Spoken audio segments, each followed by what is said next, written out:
Trump's got lots of plans for America. A jobs plan, a healthcare plan, an immigration plan, to name just a few. Looking at jobs, America's favorite cookie will soon be made in Mexico. And Trump ain't going to eat that Oreo anymore. Nabisco, Oreos, right? Nabisco, right? Oreos. They're closing their big plant in Chicago. They're moving it to Mexico. I'll never eat another Oreo again, ever, ever. Ford's headed south of the border, too. So Ford closes a lot of plants. They're building a $2.5 billion plant in Mexico. It's all right. Except what do we get out of it? And they're going to make cars and trucks and parts, and they're going to send them into the United States and other places. How does that help us? So I call the head of Ford. So I would say to him the following. I won't use his name because he happens to be a very good guy. But I would say, let me just tell you something. I want you to build it in the United States. I don't want you leaving. And if you do leave, and if you insist on leaving, you're not bringing those cars over free. You're not. You're not doing it. We're going to charge you a 35% tax on every car, truck, and part that you bring over. Nice try, but it won't work. You can slap a tariff on foreign imports, but not on American companies, no matter where their products are made. An American company leasing land in Mexico is not foreign competition, as Trump says. It's using cheaper labor under the terms of NAFTA, which can only be abolished if the 3 presidents who signed it and their legislatures agree. It's not going to go away by a stroke of Trump's magic pen or his campaign rhetoric. Will we have better luck with immigration? We have a wall that has to be built.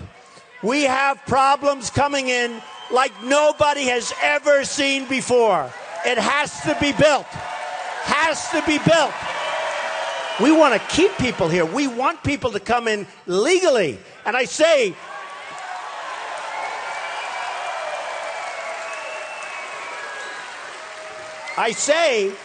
and so importantly, and I'm saying it all the time, we want to have a big door. We want to have a big, beautiful door. The door's way too big as it is. Legal immigration has got to be more restrictive. For the restrictions on third world immigration were removed by the Open Immigration Law of 1965, pushed by the American Jewish Committee, a deliberate attempt by Jewry to dilute Christianity in America. If Trump was a true patriot, he'd slap a moratorium on legal immigration. We need to fix our own country before we open that big, beautiful door. But the sound bites keep coming in. Repeal Obamacare is also a huge crowd pleaser. We're going to repeal Obamacare. We're going to replace it with something that's going to be terrific. And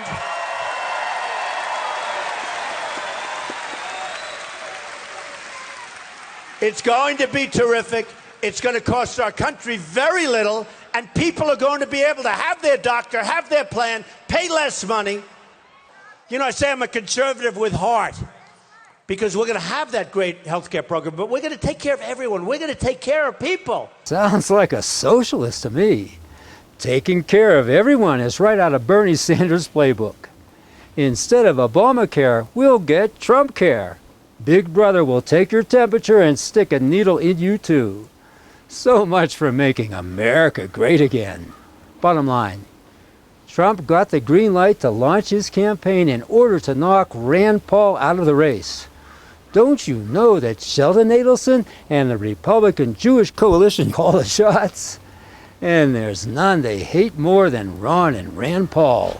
Trump's just stealing their Tea Party thunder.